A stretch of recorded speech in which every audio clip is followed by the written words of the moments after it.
সপ্তাহের একটি নির্দিষ্ট দিন বৃহস্পতিবার পুরোটাই ধার্য করা হয় তার নামে। হ্যাঁ, লক্ষ্মীবারের কথা বলছি। সারা বছর ধরে প্রতি বৃহস্পতিবার আমাদের ঘরে ঘরে তিনি পূজিত হন।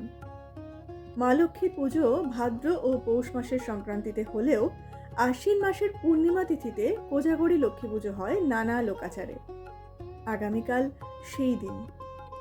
সংস্কৃত শব্দ কহ জাগর বা কৌ জাগতি থেকে কোজাগরী শব্দটির উৎপত্তি হয়েছে, যার আক্ষরিক অর্থ কে জেগে আছো। প্রচলিত বিশ্বাস অনুযায়ী আশ্বিন মাসের শেষ পূর্ণিমা তিথিতে দেবী লক্ষ্মী মর্তে ভ্রমণ করতে আসেন, তার ভক্তদের নিষ্ঠা ভক্তি প্রত্যক্ষ করেন। কোথাও কলা গাছের ডোঙা, আবার কোথাও বা সরা, নানা আধারে পূজিত হন তিনি। ফল, মিষ্টি, নাড়ু, মুরকির সঙ্গে খিচুড়ি, লাবড়া, পায়েসের ভোগ এই পুজোর আবশ্যিক অঙ্গ। আর অবশ্যই থাকে সুদৃশ্য আলপনা।